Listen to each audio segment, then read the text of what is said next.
谢今日的动土典礼各位来宾来参加，其实这个动土典礼了后会使讲地方会使有一个真正小去大人的公园啦谢谢大家，感谢你们，谢谢。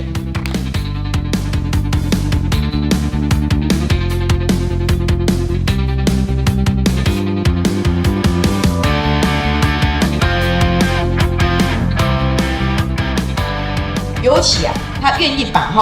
这个环保运动公园再投入更多的经费，让它变成一个亲子友善的一个空间甚至呢有一些人文艺术的这样的元素在里面，那我们看了非常的欣喜，尤其是刚刚的。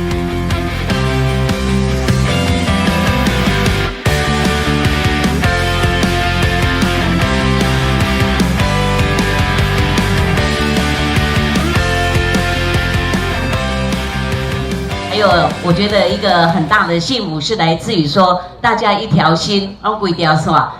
我想县政府跟公所，那大概来齐心齐力的话，那整个